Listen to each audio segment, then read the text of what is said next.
La mise au point des vaccins contre la Covid est un exploit inédit dans l'histoire du médicament. Des milliers de chercheurs, techniciens, ingénieurs se sont mobilisés dans le monde, en parallèle, pour relever l'un des plus grands défis sanitaires de l'histoire depuis la recherche d'un traitement contre le sida. Les essais cliniques ont été lancés en un temps record, tout en respectant toutes les étapes de contrôle d'innocuité et de sûreté. Alors comment tout cela a-t-il été possible ?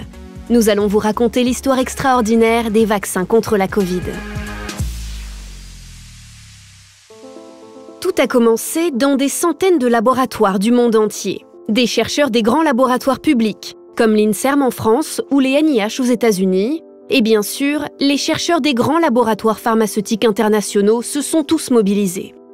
Début 2021, près de 300 candidats vaccins ont ainsi pu être développés en un temps record, dont 60 sont entrés en phase d'essai clinique. Pour y parvenir, tous ces acteurs privés et publics ont coopéré, se sont parfois associés pour démultiplier leurs efforts. La collaboration s'est effectuée à tous les niveaux, avec les laboratoires publics, entre laboratoires privés. On n'a jamais vu ça à cette échelle auparavant. On s'est tous mis à chercher ensemble et ça a donné lieu à des collaborations inédites entre laboratoires pharmaceutiques. Leur cible commune, l'ennemi public numéro 1, le SARS-CoV-2, c'est-à-dire le virus à l'origine de la Covid. Pour gagner du temps et faire feu de tout bois, les laboratoires ont poursuivi plusieurs stratégies parallèles.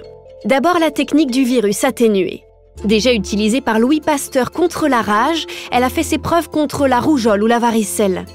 Ici, des souches du SARS-CoV-2 ne contiennent qu'une très faible proportion de germes infectieux, incapables de rendre malade.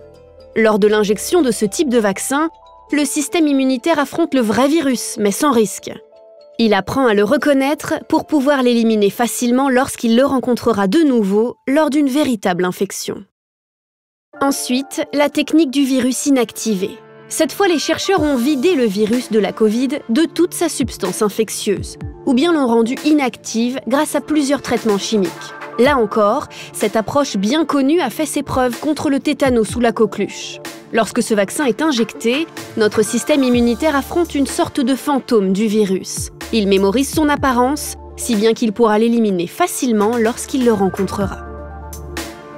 D'autres techniques ont été mises en œuvre, dont certaines pour la première fois chez l'homme. Elles sont issues de la révolution des biotechnologies. Elles consistent à n'utiliser qu'une toute petite fraction du virus, dans le but de ne fournir au système immunitaire qu'une seule pièce détachée du virus. Dans le cas de la Covid, les efforts se sont focalisés sur une petite molécule baptisée Spike, qui n'est autre que la clé qui permet au virus d'entrer dans la serrure de nos cellules pour les infecter. Or, l'exposition à cette seule clé suffit à entraîner le système immunitaire à reconnaître le virus, ce qui permettra ensuite à nos cellules, en cas d'infection, d'identifier immédiatement le SARS-CoV-2 afin de le combattre et de l'éliminer rapidement. Ces nouvelles techniques visent donc à véhiculer la molécule Spike dans l'organisme pour provoquer la réponse immunitaire.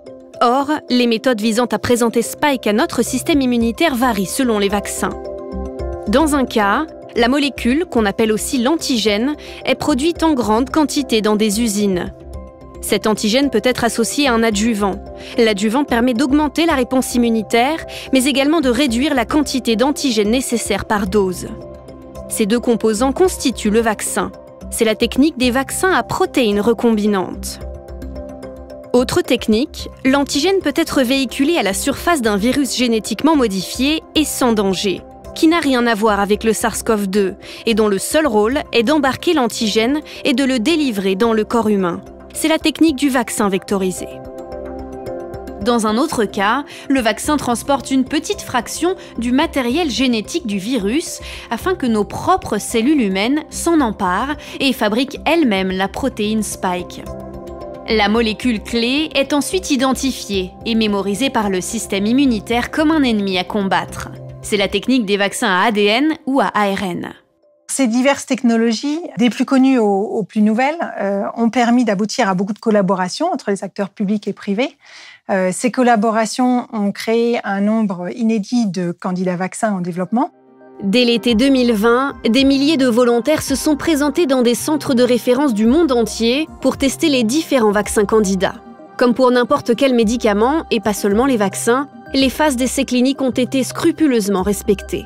D'abord la phase 1, quelques centaines de volontaires pour tester la tolérance du vaccin et son innocuité. Puis la phase 2, quelques milliers de volontaires pour tester l'efficacité du vaccin et confirmer l'absence d'effets indésirables problématiques. Enfin, la fameuse phase 3, auprès de dizaines de milliers de volontaires pour évaluer l'efficacité à grande échelle et identifier d'éventuels effets indésirables rares. Dans cette phase, la moitié des volontaires reçoit le vaccin, l'autre moitié un placebo sans principe actif. Si le groupe avec vaccin est beaucoup mieux immunisé que le groupe placebo, alors c'est que le vaccin est efficace. Ces phases nécessitent un temps d'exécution incompressible.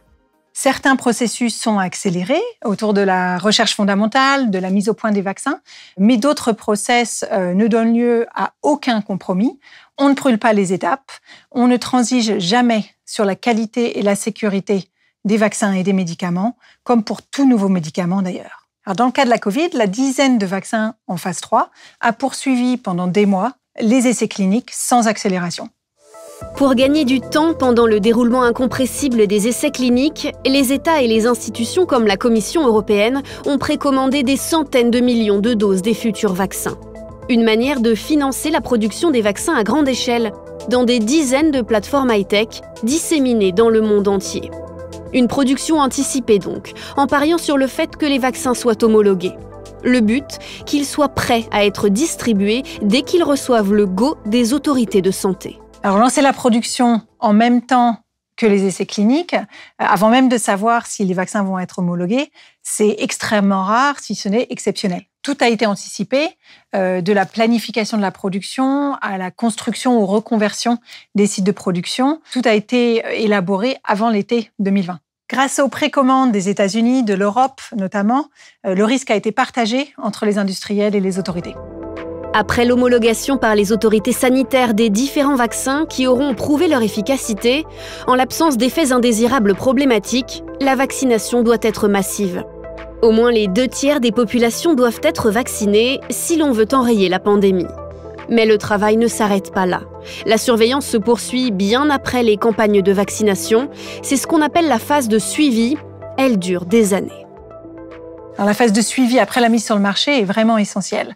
L'efficacité et l'innocuité du vaccin ou des vaccins doivent être étudiées et surveillées à grande échelle et sur la durée.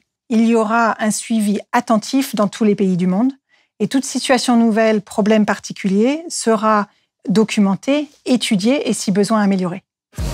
L'effort mondial, inédit et spectaculaire pour accomplir en moins de 2 ans ce qui normalement en nécessite 10, est un exploit qui marquera durablement l'histoire des sciences et de la médecine. À aucun moment, les chercheurs n'ont brûlé d'étapes. Ils ont scrupuleusement respecté les phases de développement, mais ils ont démultiplié leurs forces, leurs moyens, pris des risques industriels, afin d'offrir au monde entier le plus rapidement possible le seul moyen de mettre un terme à l'épidémie et de reprendre une vie normale. Et d'ici là, de soutenir les efforts exceptionnels des personnels soignants pour sauver des vies.